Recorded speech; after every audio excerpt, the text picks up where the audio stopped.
अब समय नहीं, अब शादी हो जाएगी, कहीं जाना पड़ेगा। किस तरीके से मैं अपने इंडिपेंडेंट, किस तरीके से लड़कियां बनेंगी? तो पिछले 1 साल से हम अन्य माध्यम वाली अपनी भर्ती के लिए लड़ रहे हैं। અમારી માંગણી છે ને સતત 6-7 વર્ષથી ચાલે છે। जब इस तरीके से लड़कियों को सबसे ज्यादा घर में टीचर बनने की छूट होती है, अब किस तरीके से कोई लड़की टीचर बने? सपना ही देखना हमको तो लगता है बंद करना पड़ेगा। हमारे 1852 की जो भर्ती मंजूरी हुई है उसकी तात्काल भर्ती करनी चाहिए। हमारे कई ब्रदर्स से इनकी एज पूरी होने वाली है। पिछले 1 साल से हम लोग लड़ रहे हैं, कम से कम इतना तो सरकार को सुनना ही चाहिए। અમારે આવેદન કેટલા સેના માટે અમારે આવેદन आप पर क्योंकि लगता नहीं कि इनकी कोई दानत है कि हमको टीचर की नौकरी एक दे सकते हैं। लड़की के पास वैसे ही बहुत कम समय होता है, इतना समय मैंने मांगा, 4 साल 5 साल मैक्सिमम हो गया मेरे पास। अब समय नहीं, अब शादी हो जाएगी, कहीं जाना पड़ेगा।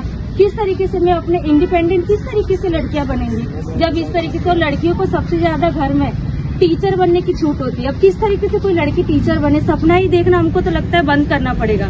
क्योंकि लगता नहीं कि इनकी कोई दानत है कि हमको टीचर की नौकरी एक दे सकते हैं। हमने इतनी मेहनत करके पास किया, हमने वेट भी किया कि चलो एग्जाम आएगी तो हम पास करेंगे। घर वालों की इतनी खुशी कि हाँ 2023 में पास कर लिया, अब नौकरी आएगी। कोई आश्वासन नहीं। इतनी बार मैं गई हूँ, पूरे साल ऊपर हो गया है। कितनी बार कोई इंसान आ सकता है? एक तो हमारे पास कोई जॉब नहीं है, हम आ रहे बार बार खर्चा कर रहे हैं, ऊपर से लड़कियों को तो बिल्कुल छूट नहीं होती। तब भी इतनी बार मैं आई हूँ और अभी भी हम जाते तो बोलते बहन आएगी। हम मैं इससे कितना पूछते सर आश्वासन दीजिए कब आएगी, इतना तो आप बता सकते हैं ना। हमारी भी एज है, हमको भी फ्यूचर बनाना है। लड़कों को थोड़ा छूट होता है, लड़कियों को तो वो भी नहीं है। बाहर आने के लिए भी 10 बार बोलना, घर से फोन आता है निकले, कहाँ हो, क्या होगा। हम लोग किस तरीके से आए? हम लोग बार बार आ रहे हैं आपके पास आवेदन लेकर के, क्योंकि आप उसकी योग्यता रखते हैं। हम शांति से बात करते हैं सर से, पर सर क्या बोलते हैं, बार बार बात नहीं करने का, जाओ यहाँ से, समझ नहीं आता तुमको बात, ऐसे करके हमको बार बार भगा देते हैं। हाँ, अहमदाबाद से हम लोग आते हैं, यहाँ से अहमदाबाद दूर है, हमको भी जाने आने का खर्चा होता है। कितनी बार इंसान हिम्मत हमारी टूट जाती है। 1.5 साल से आ रहे हैं, बारिश धूप, हमने घर में कुछ नहीं देखा सर। आचार संहिता के पहले हमारी भर्ती आने वाली थी, हमको पता चला फॉर्म भराने वाले थे। आचार संहिता की वजह से हमारी भर्ती रोक दी गई। हमारी 16 से 22 फरवरी हम हमारे फॉर्म भराने वाले थे, हमारी भर्ती रोक दी गई। फिर सर को हमने फोन लगाया, सर बोले आचार संहिता के बाद हमारी भर्ती आएगी। तो हमारी भर्ती 1/8 को होने वाली थी। फाइल हमारी रेडी हुए 6 महीने हो गए, फाइल हमारी रेडी, तो हमारी भर्ती नहीं आ रही। भाषा के आधार पर हमारे साथ भेदभाव कब तक होगा? बीएसके में जाके हम अधिकारी को, नियामक श्री को बोलते, सर बोलते हैं ऊपर से मंजूरी आएगी तो हम कर देंगे। जब ऊपर से मंजूरी आई तो पता नहीं क्या हुआ, हम वो लेटर देख के खुश हो गए हमारी भर्ती आ जाएगी, लेकिन ऊपर से मंजूरी आई तो पता नहीं बीएसके वालों ने क्यों भर्ती नहीं दी। फिर इस बार अब बोलते फिर से ऊपर से मंजूरी लाओ, हमारी भर्ती बार बार रोक दी जा रही। सर क्यों रोक दी? हमारी भर्ती क्या प्रॉब्लम आ रही है?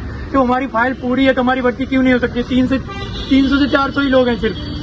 सर हम ये नहीं चाहते कि हम क्रमिक, हमारे में क्रमिक है ही नहीं तो हम क्रमिक के लिए क्यों वेट करें? हमारे अगस्त में बहुत से ऐसे उम्मीदवार हैं जिनकी अगस्त में उम्र पूरी हो जाएगी। सर टेट 1 की क्या गलती थी? टेट 1 वाले तो ऐसे ही बैठे 2 साल से। टेट 1 को तो ज्ञान सहायक से भी दूर रखा है, हम ज्ञान सहायक का समर्थन नहीं कर रहे। 2 साल से एग्जाम पास करके बैठे घर पे। हमारी क्या गलती? काम पूरा है सर, फिर भी हमारी भर्ती नहीं हो रही। हमारे में क्रमिक नहीं है, 9वीं 10वीं 11वीं 12वीं में भर्ती नहीं होती हमारे में, 1 से 8 में ही भर्ती होती, तो हमारी भर्ती क्यों पहले नहीं हो रही? मेरा नाम साक्यवर यश नंदिनी सत्यनारायण है। पिछले 1 साल से हम अन्य माध्यम वाली अपनी भर्ती के लिए लड़ रहे हैं। हमारे 1852 की जो भर्ती मंजूरी हुई है उसकी तात्काल भर्ती करनी चाहिए। हमारे कई ब्रदर्स से इनकी एज पूरी होने वाली है। पिछले 1 साल से हम लोग लड़ रहे हैं, कम से कम इतना तो सरकार को सुनना ही चाहिए। इतना तो उनको चुनना चाहिए कि हमारी तात्काल भर्ती वो करें। और कितने दिन से हम लोग लड़ रहे हैं, तो मेरी आपसे यही निवेदन है कि प्लीज़ आप हमारी भर्ती करें और जल्दी से जल्दी भर्ती करें। कम से कम हमारे ब्रदर्स को तो नौकरी का बच ही आए वो। हमारे आपसे ये रिक्वेस्ट है कि जितना जल्दी हमारी तात्कालिक भर्ती करें, वरना हम इसी तरह आंदोलन करेंगे, इस तरह आवेदन करते रहेंगे। अब कितनी बार आए हो यहाँ पे? कम से कम मेरे जो ब्रदर्स है वो तो पूरे साल से है, मैं 7वीं 8वीं बार आई हूँ। और अपनी मम्मी से लड़के आई हूँ मैं, मम्मी से लड़के, अपनी मम्मी की एक ही लड़की हूँ मैं, उनसे लड़के आती हूँ। मेरे फादर नहीं है, मम्मी बहुत रिस्पॉन्सिबिलिटी, उसके बाद मैं यहाँ पर आई हूँ। तो मेरी इतनी रिक्वेस्ट है कि प्लीज़ आप भर्ती जल्दी करें। धन्यवाद। મારું નામ પૂજા શર્મા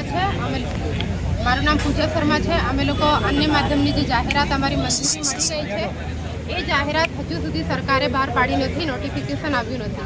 એ લોકો અમને રખડાવે છે ક્યારના, ગયા વર્ષથી જ અમને રખડાવે છે। પહેલાં આચાર સંહિતા પહેલાંનું કીધું હતું કે ફેબમાં હું પોતે શિક્ષણ મંત્રી સામે રડી હતી કે મારો નાનો છોકરો છે, હું આટલા દૂરથી આવું છું, હું પોતે રડી ગઈ હતી। તો એમને મને સાંત્વના આપી અને કીધું હતું કે ચિંતા ના કરો બેન, તમારી ફરવરીમાં જાહેરાત અમે આપીશું. એના પછી આચારસંહિતા લાગી.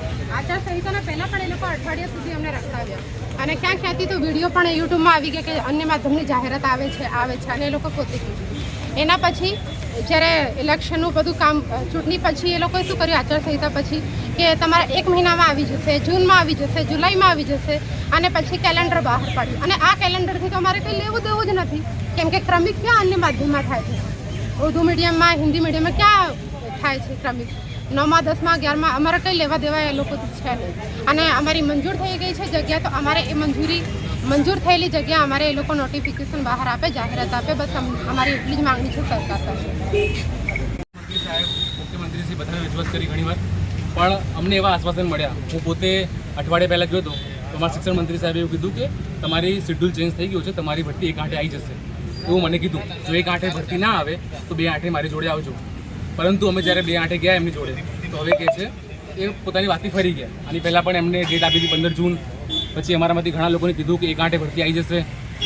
તો અમને એમનો વિશ્વાસ હતો કે 1 આંઠે ભરતી આવી જશે, પણ 1 આંઠે અમારી ભરતી આવી નહીં. અમારી જે ફાઇલ છે એ 1 વર્ષથી એની કામગીરી ચાલુ છે અને ફાઇલ મંજૂર પણ થઈ ગઈ છે. 18/6ના રોજ એ ફાઇલ શિક્ષણ વિભાગે મંજૂર કરી દીધી અને જાહેરાત માટે ઓર્ડર આપી દીધો, પણ અત્યાર સુધી એની જાહેરાત અમારી ન્યૂઝપેપરમાં આવી નથી. એટલે અમારી માંગણી છે કે તત્કાલ સરકાર એ ભરતી જાહેર કરે. અને સૌથી મોટો મુદ્દો છે ઉંમરનો. અમારામાંથી 19 જણા એવા છે જેમની ઉંમર જાય છે, તો સરકાર વહેલી તકે જો ભરતી જાહેર કરે તો એ લોકોને તક મળી જાય. અને સરકારને એવું લાગે છે કે અમારી ક્રમિક ભરતી જે મુદ્દો છે અને અમારા અન્ય માધ્યમમાં કોઈ પણ ક્રમિક ભરતીનો મુદ્દો જ નથી. એટલે સરકારની જ વિનંતી છે કે સત્વરે અમારી ભરતી જાહેર કરે. વૈષ્ણવજન તો તેને કહીએ જે પીડ પરાઈ જાના.